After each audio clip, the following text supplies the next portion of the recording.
کمالی نے حیرت سے میری طرف دیکھا۔ نہیں سر، خوش قسمتی سے رقابت کا زہر میں نے کبھی نہیں پیا، مگر سنا ہے کہ محبت کی اصل روح تبھی ظاہر ہوتی ہے جب کوئی رقیب درمیان میں پڑتا ہے۔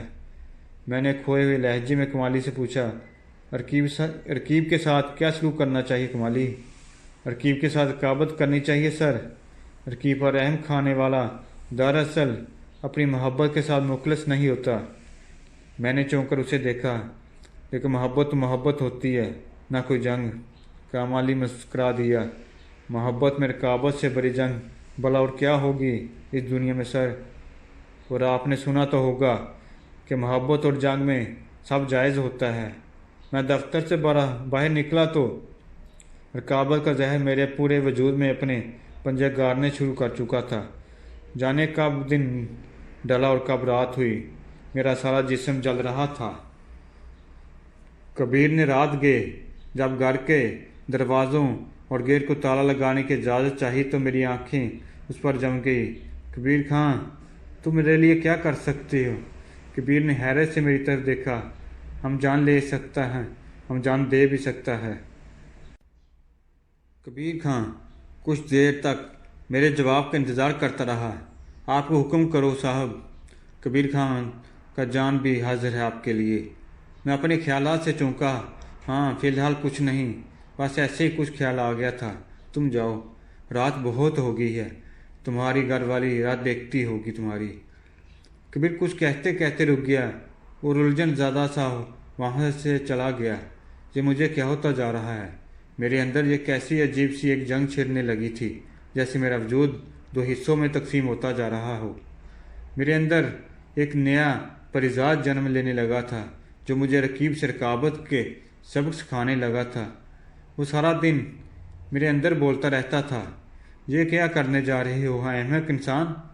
خود اپنے ہاتھوں اپنی قبر کھودنے کا انتظام خوب کیا ہے تم نے۔ اب تمہاری رقم سے ادران عینی کی آنکھوں کا علاج کروائے گا، اور پھر جب وہ لڑکی تمہیں اس شہزادے کے پہلو میں کھڑے دیکھے گی تو فیصلہ کس کے حق میں ہوگا، یہ تم بھی اچھی طرح جانتے ہو۔ ٹھیک ہی کہا تھا ادران نے، وہ بہت مان دیتی ہے مجھے، مگر صرف مان، عزت اور تعظیم میں نہ جانے کیا کچھ سمجھ بیٹھا تھا۔ جس تبسم کو میں اپنے مقدر کی پھوار سمجھا تھا وہ تو اس کی عادت نکلا۔ 4 دن اس نے مجھ سے ہنس کر بات کیا کر لی اور ذرا سا اپنا وقت مجھ پر صرف کیا کر دیا۔ میں تو اس کی محبت کا حقدار سمجھ بیٹھا خود کو۔ احمقوں کی جنت کا سردار تھا میں۔ کتنا بڑا دھوکہ کھایا تھا اپنے صدا کے غدار دل کے ہاتھوں میں نے۔ وہ منافق تھا جسے 100 بار ایک ہی سوراخ سے ڈسا گیا۔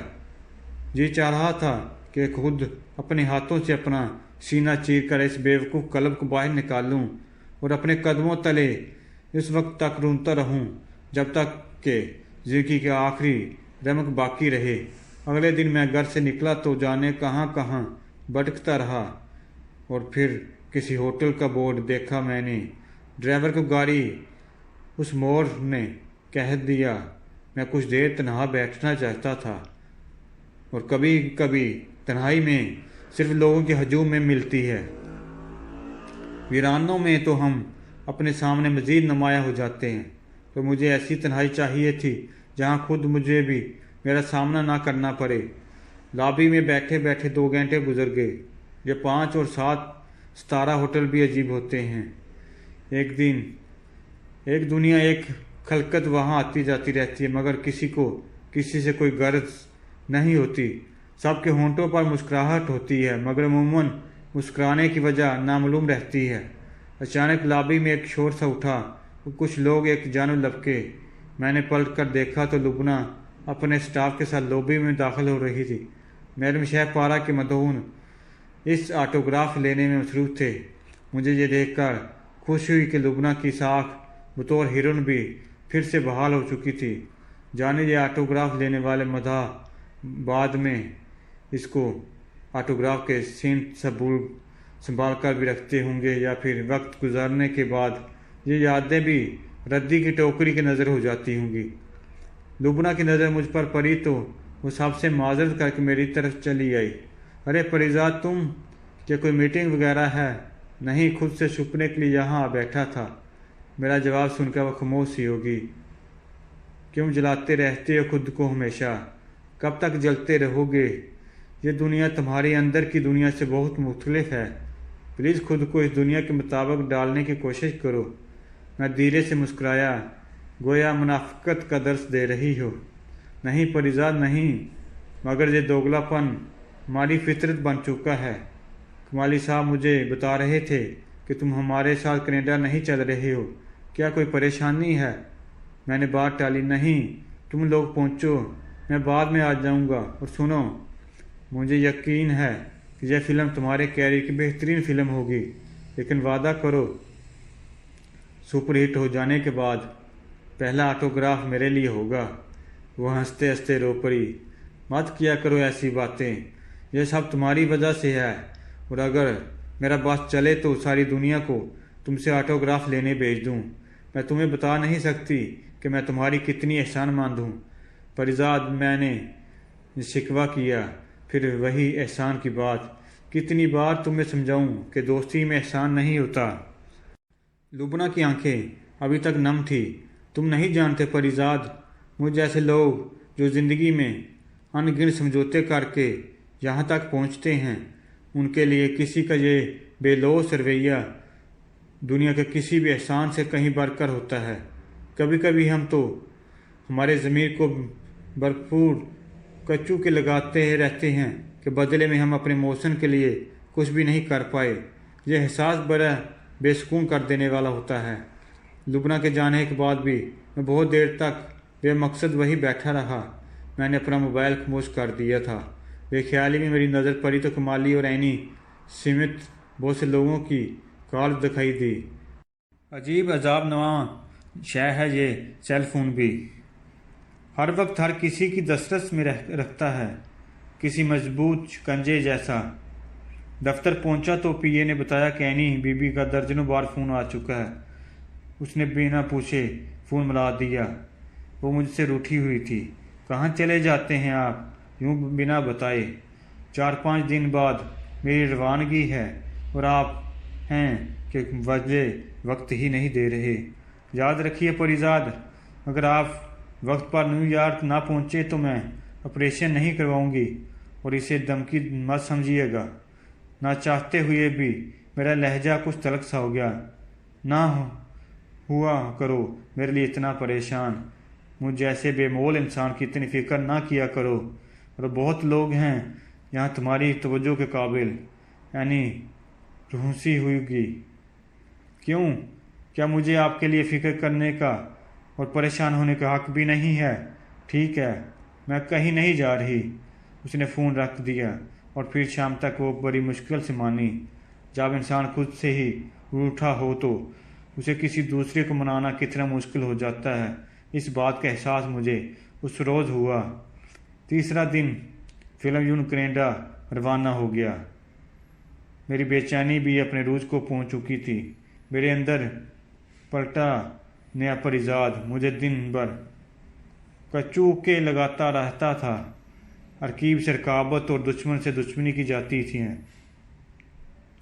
اور تمہاری محبت کو تم سے چھین کر لے جانے والا تمہارا دشمن نہیں تو اور کیا ہے؟ ابھی وقت ہے پریزاد۔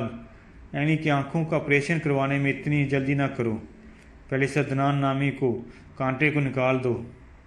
کاش اینی کو کبھی بینائی ہی نہ مل پائے۔ پریزاد کے لیے تو اس کی کومل روح کی چاندنی ہی کافی ہے۔ عمر پر اجالا کرنے کے لیے اس کی بینائی کی ضرورت تو اس کے رقیب کو ہے، اور رقیب کی خواہش پورا کرنے والا احمق اس دنیا میں کون ہوگا؟ میں نے اس تکرار کی گونج سے درد سے پھٹتے سر کو تھام لیا۔ اسی وقت کبیر خان کسی کام سے دفتر میں داخل ہوا تو میرا زوڑ چہرہ اور پسینے سے شرابور وجود دیکھ کر گھبرا گیا۔ کیا ہوا صاحب خیر تو ہے؟ اور شاید ٹھیک وہی لمحہ تھا جب میں اپنی برداشت کی حدیں پار کر گیا۔ کبیر خان، ادھر تمہارے علاقے میں اگر کوئی تم سے تمہاری محبت چھین کر لے جائے تو تم کیا کرتے ہو؟ ہم اس کو قتل کر دے گا صاحب۔ ہمارا علاقے میں محبت اور غیرت کے نام پر مار دینا عام بات ہے۔ میں نے اپنی آنکھیں زور سے بھینچ لی۔ کوئی میری بات कोई मेरी मोहब्बत छीन कर ले जा रहा है कबीर, कहीं इसको भी ख़त्म कर दो। कबीर अपने सीने पर हाथ रख कर झुक गया। तुम सिर्फ उसका नाम बोलो साहब, 24 घंटे में वो इस दुनिया से चला जाएगा। मैंने एक कागज़ के रुके पर अदनान का नाम और पता लिखकर कबीर के हवाले कर दिया। यह लड़का आजकल ज़्यादातर आईनी बीवी के घर पर ही रहता है। ध्यान रहे, यह काम तब होना चाहिए जब वो लड़का तनहा हो। कबीर ने सर झुकाया। आप फिक्र मत करो साहब, हम समझ गया। कबीर किसी अच्छे वफादार की तरह ज़्यादा सवाल जवाब किए बगैर ही वापस चला गया। मेरे सीने पर रखा एक भारी पत्थर हटा तो ज़मीर के बोझ की दूसरी बड़ी और उससे भी भारी सील मेरे वजूद को कुचलने लगी। ये हम जैसों का ज़मीर इतना जिंदा दिल क्यों रहता है? यहाँ तो लोग पल भर में सैकड़ों घर उजाड़ देते हैं और पलट कर ज़रा ऊपर को रुक कर देखते भी नहीं। मैं तो फिर भी सिर्फ अपने दिल को आंगन आबाद करना चाहता है। कब चाहा था मैंने कैसा हो, मगर ऐसा हो रहा था तो इसमें मेरा कसूर क्या था? किसी ने सच ही कहा है कि ज़मीर हमारे गुनाह करने से रोकता नहीं, सिर्फ गुनाह का मज़ा करारा कर देता है। मैं तो वो बेहुनर था कि ना नेकी को नेकी की तरह अदा कर सका और ना गुनाह को गुनाह की तरह निभा पाया, क्योंकि चाहे गुनाह हो या फिर सवाब, दोनों के लिए बहरहाल ज़रफ़ की ज़रूरत पड़ती है। शाम को दफ्तर से निकलने से पहले मुझे ऐनी का पैगाम मिला। वो बैरून मुल्क रवानगी से कबल अपने मुजस्समों की नुमाइश रख चुकी है, जिसका आज ही से इफ्तिताह है। लिहाजा मैं दफ्तर से सीधा शहर की बड़ी आर्ट गैलरी पहुंच जाऊं। मुझे लगा जैसे अदनान को रास्ते से हटाने में कुदरत खुद मेरी मदद करना चाहती है। ऐनी बहुत देर तक अपनी मुसरिफात में उलझी रहेगी और कबीर खां को वार करने का मौका भी मिल सकता है। मेरे सारे जिस्म में चूंटियाँ सी रेंगने लगी। जुर्म की अपनी एक कशिश होती है। जब कोई नादान जुर्म करने की ठान ले तो फिर ये नशा सर चढ़ कर बोलता है, और शायद दुनिया के हर गुनाह के पीछे यही फ़लसफ़ाकार फरमाते हैं। हर गैलरी लोगों से कचाखच भरी हुई थी। कमाली भी दफ्तर से ऐनी की दावत पर मेरे साथ चला आया था। वहाँ पहुंचकर पता चला कि तकरीब का मेहमान खुसूसी भी मुझे ही मुकर्रर किया गया है। मैं ना करता रह गया, मगर जट फीते का काटने वाली कैंची मेरे हाथ में थमा दी गई। फीता काटा तो तालियां गूंज में हम इस हाल में दाखिल हो गए जहाँ ऐनी के बनाए हुए बसे फन पार ये रखे गए थे। मैंने चोर नज़रों से इधर उधर देखा, मगर मुझे अदनान कहीं दिखाई नहीं दिया। ना ही मेरे दिल के चोर ने मुझे इस बात की इजाज़त दी कि ऐनी से इसके बारे में पूछ सकूं। इस लड़की की उंगलियों का हुनर सारे हाल में बिखरा हुआ था। उसके फ़न का जादू सर चढ़ कर बोल रहा था। लोगों ने जी बार कर उसे दाद दी। मगरब के बाद बाकायदा तकरीब का आगाज़ हुआ तो मैंने कबीर खां को हाल से बाहर जाते देखा तो मैं अपने ही ख्यालों में गुम खड़ा था कि एक ही बनी ठनी सी लड़की एक पुख्ता उम्र औरत के साथ मेरे करीब आ खड़ी हुई। कैसे हैं परिजाद साहब? कुछ हम गरीबों को भी याद कर लिया करें। आपने तो 6 पारा के बाद किसी और फिल्मी हीरोइन को देखा तक नहीं। मैंने हैरत से उसकी तरफ देखा। कमाली ने जल्दी से तारफ़ करवाया। सर, ये मैडम ज़ारा हैं, 6 पारा की टक्कर की हीरोइन है। ज़ारा ने अंसारी से सर झुकाया। कहा, जी 6 पारा की टक्कर की होती तो आज भी मैं भी परिजाद साहब की किसी फिल्म में कास्ट होती, मगर उन्होंने पलट कर पूछा तक नहीं। कोई और मौका होता तो मैं शायद इसकी बात इत्मीनान से सुनता, मगर उस वक्त मेरा सारा ध्यान कबीर और अदनान की तरफ लगा हुआ था। मैंने जान छुड़ाने के लिए कहा, अगर मैंने दूसरी फिल्म अनाउंस की तो आपको ज़रूर मौका दूंगा। फ़िलहाल मैं किसी और उलझन में हूँ, माफ़ कीजिएगा। कमाली ने मेरे हटने के बाद जाने बात संभालने के लिए इस हुस्न बेपरवाह को क्या कहा। मैं हटकर एक जन्म खड़ा होकर बाजार कोई फ़न पारा देखने लगा। कुछ देर बाद कमाली हाथ में एक तारफ़ी कार्ड लिए मेरी तरफ आ गया। सर, ये ज़ारा ने अपना कार्ड दिया है और इसके पीछे अपना ख़ास ज़ाती नंबर भी लिख दिया है।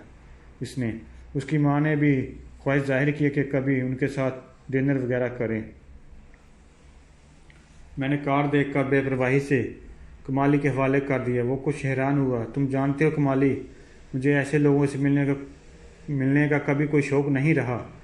حسن جب خود اپنی قیمت لگانے پر تل جائے تو بیک وقت اس سے زیادہ گیرا اور ذات جنس زمانے میں کوئی دوسری نہیں ہوتی۔ کمالی مسکرایا۔ یہ آپ ہی ہیں جو اس جنس کو آرازاں سمجھ رہے ہیں سر، ورنہ سچ تو یہ ہے کہ اس وقت بھی شہر بھر کے امراء اسی زارا کے ساتھ لنچ یا ڈنر پر ذرا سا وقت گزارنے کے لیے جانے کیا کیا جتن کرتے ہوں گے۔ میں تو یہ کہوں گا سر کہ جب حسن اپنی قیمت لگانے پر آ جائے تو اس سے مہنگی چیز دنیا میں کوئی اور نہیں ہوتی۔ میں نے سر جھٹکایا۔ وہ حسن ہی کیا جو بک جائے۔ ٹھیک کہتے ہیں سر آپ، مگر بات اگر سودے بازی کی ہو تو حسین کے پاس دان کرنے کے لیے سب سے بڑا عطیہ حسن ہی تو ہوتا ہے۔ شاید آپ جیسے بہت مقدس جنس سمجھتے ہیں، زارا جیسی ادا فروش کے ہاں وہی سب سے آسان سودا ہے۔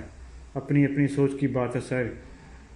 کسی کی دولت امباردی کے کاغذ کے ٹکڑوں جیسے ہیں تو کسی کے لیے حسن اور ادا اسی ردی کا نعم البدل ہے۔ اتنے میں دوسرے ہال سے اسپیکر پر تقریب شروع ہونے کا اعلان کیا گیا۔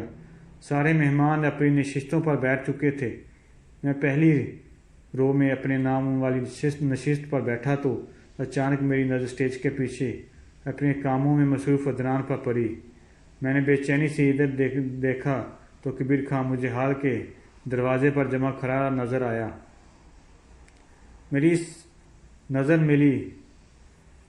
سے نظر ملی تو اس نے آنکھوں سے مجھے مطمئن رہنے کا اشارہ کیا، جیسے کہہ رہا ہو کہ آپ فکر نہ کریں صاحب، آپ کا گلا موجود ہے یہیں۔ میں نے اینی کو سختی سے منع کیا تھا کہ وہ کسی صورت بھی مجھے اسٹیج پر آ کر کچھ کہنے کا نہیں کہے گی، کیونکہ میری طبیعت اس وقت اجازت نہیں دے رہی۔ لہٰذا تقریب کے اناؤنسر نے سب سے پہلے میری طبیعت کی خرابی کا بہانہ کر کے میری طرف سے تمام حاضرین کا شکریہ ادا کیا، اور پھر ایک ایک کر کے تقریب میں موجود ترکہ فن کے ماہرین کو ڈائس پر بلایا جاتا رہا، اور وہ آئینی کے فن کے بارے میں اپنی رائے دے کر پڑھتے رہے۔ میں اپنے خیالوں میں گم بیٹھا، یہ سب کچھ دیکھ رہا تھا۔ مجھے پتہ ہی نہیں چلا کہ کب کوئی میرے قریب آ کر بیٹھ گیا۔ کن خیالوں میں گم ہے پریزاد صاحب؟ میں عدنان کی آواز سن کر اچھل ہی تو پڑا۔ مجھے لگا جیسے اس نے میرے خیالات پڑھ لے ہوں، مگر وہ اپنی دھن میں بولیں گے۔ آپ جانتے ہیں پریزاد، اینی بہت خوش ہے، جانے کیا کیا منصوبے بناتی رہتی ہے سارا دن، کہ جب اس کی بنائی واپس آ جائے گی تو ایک بار پھر سے میرے ساتھ اپنے بچپن کے اسکول، محلے، گلی، سڑکوں اور گھر کو دیکھنے جائے گی، اور وہ جگہ جہاں سے اس کی کوئی یاد جوڑی ہے، لیکن ہر جگہ آپ ہمارے ساتھ ہوں گے۔ اس معصوم لڑکی نے اپنی زندگی کے کتنے سال اندھیروں میں کاٹ دیے۔ میں نے بھی طے کر لیا کہ میری رب کی مہربانی سے جب اینی کی بصارت واپس آ جائے گی تو اس کے نصیب کے ہر اندھیرے کو روشنی میں بدل دوں گا، اور یہ سب آپ کی وجہ سے ممکن ہوگا۔ پریزاد صاحب، اصل میں یہ آپ ہی ہیں جو ہم دونوں کی زندگی میں ضیاء بن کر آئے ہیں۔ میں گمسم عدنان کی باتیں سن رہا تھا کہ اسٹیج پر سب سے آخر میں اینی کا نام پکارا گیا۔ حال میں تالیاں گونج کے دوران وہ دھیرے دھیرے چلتی اپنی کسی ساتھی کے سہارے ڈائس تک پہنچی تو سناٹا سا چھا گیا۔ وہ بولی تو میرے آس پاس صرف اس کے الفاظ اپنے سر بکھیرنے لگے۔ آج میری زندگی کا بہت بڑا دن ہے، اس لیے نہیں کہ آج میں فن پارہ کی نمائش ہوئی اور ملک کے نامور فنکاروں نے میرے فن کو سراہا۔ یہ مداح سرائی تو مجھے جیسی ہر نئی آرٹسٹ کا خواب ہوتی ہے، مگر ان سب باتوں سے بڑھ کر بھی ایک خوشی ہے، ایک اعزاز ہے میرے لیے کہ میرے محسن، میرے آئیڈل نے آج میری زندگی کے اس اہم ایونٹ کا افتتاح اپنے ہاتھوں سے کیا۔ آج میں آپ سے اپنی ایک اور اہم خوشی بھی بانٹنا چاہتی ہوں۔ 3 دن بعد میری US روانگی ہے۔ چند ماہ بعد جب میں واپس آؤں گی تو شاید اس وقت مجھے اس فیض شری کے سہارے کی ضرورت کبھی نہیں محسوس ہوگی، اور یہ سب بھی میرے اس محسن کی دوستی کا کرشمہ ہوگا۔ ہماری زندگی میں کچھ لوگ ایسے بھی آتے ہیں جن سے قدرت ہمارے نصیب کے ساتھ تار جوڑ دیتی ہے۔ میری زندگی میں پہلے ایسے 2 لوگ ہیں، میری ماں اور میرے بچپن کا ساتھی عدنان، جس نے ہر قدم پر میرا حوصلہ بڑھایا، مجھے جینے کی راہ دکھائی۔ मगर अब कोई और भी है जो मेरी खुशियों का ज़ामिन है, जिसके होते हुए मुझे पूरा यकीन है कि गम कभी मेरे आसपास भी भटक नहीं सकता, क्योंकि कुछ लोगों का वजूद ही हमारे अंदर रोशनी भर देने के लिए काफ़ी होता है। और आज आप लोग जो मेरे इर्द गिर्द ये खुशियों की बहार देख रहे हैं, ये सब इस अजीम हस्ती की देन है। वही जो मेरे मोहसिन, मेरे आइडल और दुनिया में सबसे ज़्यादा मुहतरम है मेरे लिए। सारा हाल आईनी की तकरीर ख़त्म होने पर तालियों से गूंज उठा और बहुत देर तक शोर से कान पर ही आवाज़ सुनाई नहीं दी, लेकिन हाल के इस शोर से कहीं ज़्यादा शोर और चीखो पुकार खुद मेरे अंदर मची हुई थी। मुझे अपना आप बहुत छोटा, बहुत हकीर महसूस हो रहा था। मेरे अंदर लगे आईने मेरी दूसरी जानिब खड़े परिजाद मुझसे चिंग चिंग कर कह रहा था, तुम एक खुदगर्ज इंसान हो परिजाद। क्या यही तुम्हारी नाम नहाद मोहब्बत है कि खुद अपने हाथों अपनी चाहत की खुशियों का गला घोंटने चले हो? कितने कम ज़रफ़ हो तुम, कितनी आला ज़रफ़ हो कि तुम्हें इतना मान देती है, मगर तुम इस मान के काबिल कहाँ? तुम भी वही आम दुनियादार निकले परिजाद, खुद गर्ज व मतलब परस्त। जितना तुम्हारा तन मैला इतना ही तुम्हारा मन गदाला। यही तुम्हारी असलियत और यही तुम्हारी औकात है परिजाद। मेरे अंदर की आवाज़ें इतनी बुलंद होने लगी कि मैंने घबरा कर कानों पर हाथ रख लिए और ठीक इसी लम्हे उसकी मुलायम आवाज़ सुनाई दी, परिजाद कहाँ छुपे बैठे हैं आप? मैं आपको सारे हाल में ढूंढती फिर रही हूँ। आपकी तबीयत तो ठीक है ना? मैंने घबरा कर ऐनी की तरफ देखा। तकरीब ख़त्म हो चुकी थी और लोग एक एक करके ऐनी को कामयाब नुमाइश पर मुबारकबाद देकर वापस पलट रहे थे। हाँ हाँ, मैं ठीक हूँ, यूँ ही बस ज़रा बीच में जी घबरा रहा था। तुम बताओ, तुम खुश तो हो ना? आज तुमने ये मार का भी सर कर ही लिया। ऐनी हंस पड़ी। वो बहुत हल्की फुल्की लग रही थी। जनाब, ये सारे मार के आपकी वजह से सर हो रहे हैं, पता है। अदनान तो मुझे कहता है कि आप मेरी ज़िंदगी मेरी लकी चाम बन कर आए हैं। वो क्या कहते हैं इसे आपकी शायराना गुफ्तगू में, खुश नसीबी का सितारा। अदनान के जिक्र पर जैसे मुझे सब कुछ दोबारा याद आ गया और मैंने घबरा कर इधर उधर देखा, मगर ये अदनान है कहाँ? दिखाई नहीं दे रहा। ऐनी मुस्कुराई। पता नहीं, कह रहा था कि मुझे कोई सरप्राइज़ देना चाहता है, शायद किसी काम से उसी सिलसिले में बाहर गया है, बस आता ही होगा। मेरे होश उड़ गए। अदनान तनहा बाहर निकल चुका था। मैंने जल्दी से घड़ी पर नज़र डाली। रात के 10 बज रहे थे। मैंने ऐनी को वहीं रुकने का कहा और जल्दी में बाहर की जानिब लपका। मेरे सारे खदशे शायद आज ही दुरुस्त साबित होने थे। मेरी गाड़ी के करीब मेरा ड्राइवर और घर का दूसरा गार्ड मुस्तैद खड़े थे। मैंने हड़बड़ाए हुए लहजे में उनसे पूछा, कबीर खां कहाँ हैं? ड्राइवर ने अदब से जवाब दिया कि वो किसी ज़रूरी काम कहकर बाहर निकला है।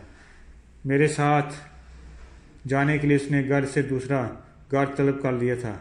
इसी गार्ड ने मुझे बताया कि कबीर खां किसी प्राइवेट गाड़ी में बाहर निकला है।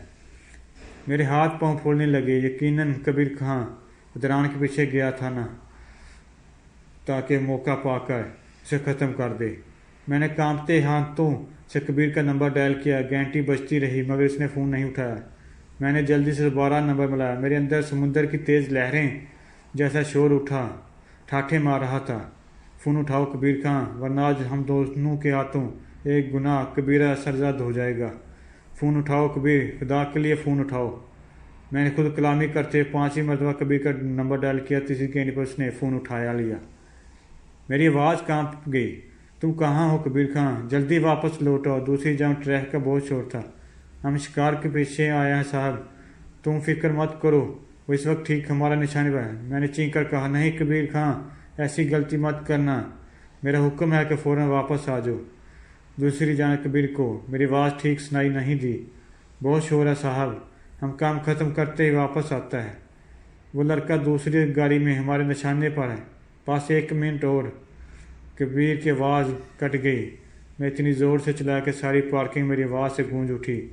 तुम इस लड़के को नहीं मारोगे कबीर खां, ये मेरा हुक्म है। ये मेरी आवाज़ दरमियान में ही घट गई। दूसरी जानिब के शोर में मुझे एक धमाके की आवाज़ सुनाई दी। शायद किसी ने फायरिंग किया था। मेरे हाथ से फ़ोन ज़मीन पर गिर गया।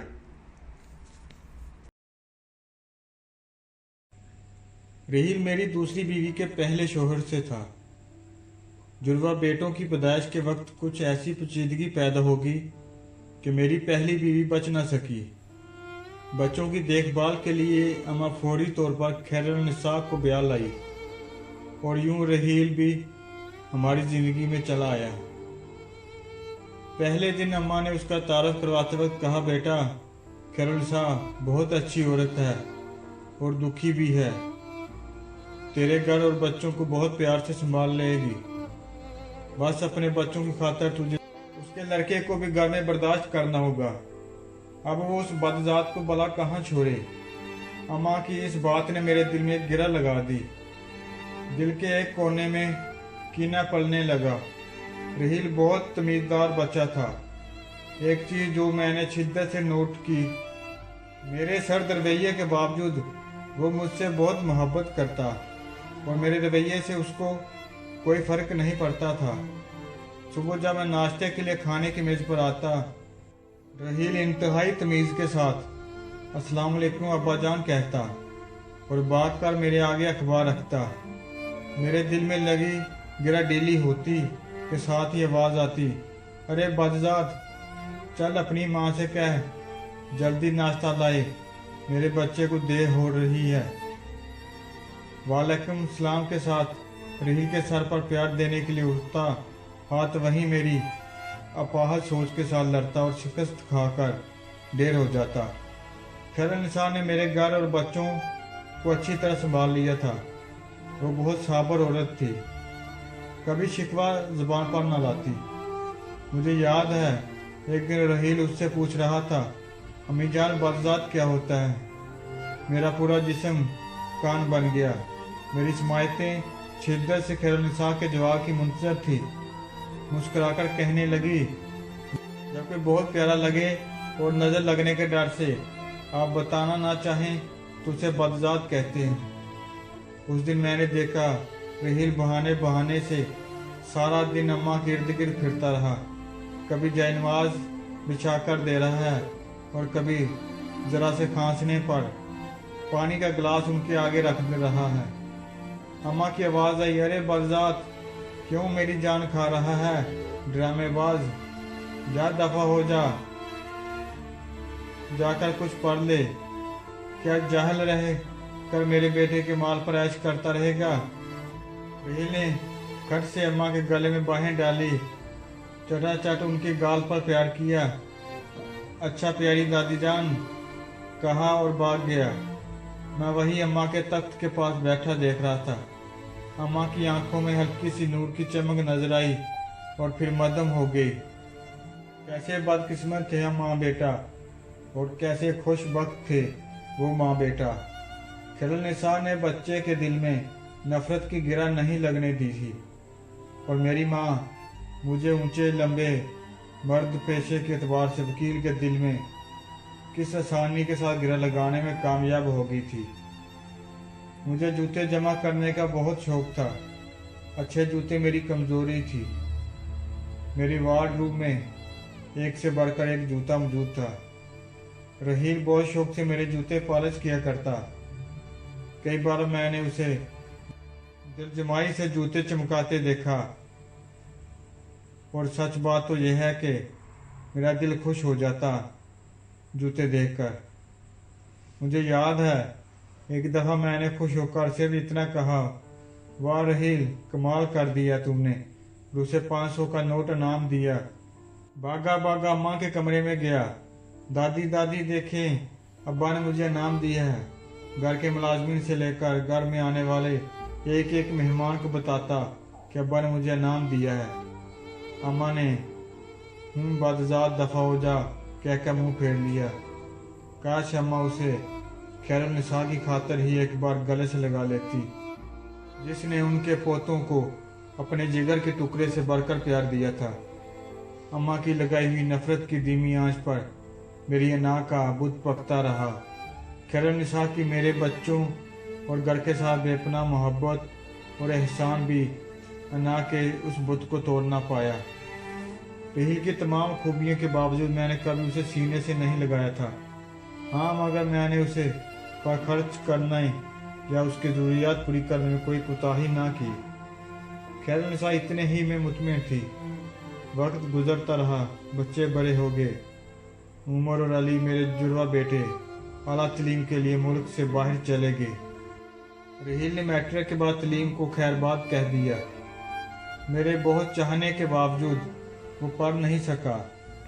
सारे मोहल्ले का लाडला था।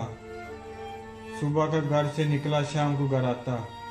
अक्सर हाथ पर पट्टी बंधी होती, जाने कहाँ से चोट लगवा कर आता था। खैरुन्निसा ने मेरे दरियाफ्त करने पर कहा, फिक्र न करें, मुझे बता कर जाता है, मेरी इस पर नज़र है। वक्त ने अम्मा को हमसे छीन लिया। आखिरी वक्त में रहील ने अम्मा की बहुत खिदमत की। कई बार अपनी गोद में उठाकर अस्पताल ले जाने के लिए गाड़ी में बिठाया। उनका कमज़ोर वजूद बाहों में बढ़कर कई रातें हैदर ने अस्पताल के बेड पर जाकर गुजार दिए। जाने किस मिट्टी से बना था यह रहील, हालांकि अब उसको बाज़ात का मतलब ही समझ में आने लगा था। मरते समय अम्मा के हाथ रहील के आगे जुड़े हुए थे, जिन्हें चूमकर उसने अपने हाथों से अम्मा की आंखें बंद की और मेरे साथ उन्हें लाहद में उतार दिए। मेरे दोनों बेटे चाहने के बावजूद दादी की आखिरी रस्मात में शरीक न हो पाए। उस दिन अम्मा की लगाई गिरा डेली हो गई, बिल्कुल डेली। बस एक बार रहील को गले से लगाने की देर थी कि खुल जाती, मगर अन्ना को शख्स देना कहाँ मेरे बस में था। उमर और अली ने पढ़ाई मुकम्मल होने के बाद शादियां कर ली और उधर के ही होके रह गए। साल में एक बार बस मिलने के लिए आ जाते। गड़ी पर सुइयों का रक्स जारी था। आपके डांस स्टेप में वक्त का पाँव मेरी किस्मत पर था। मुझे अपनी कारकर्दगी पर एक बहुत बड़ा अवार्ड मिलने वाला था कि मुझे फालिज हो गया। चमकते बूट पहनने वाले पाँव मफलूज हो गए।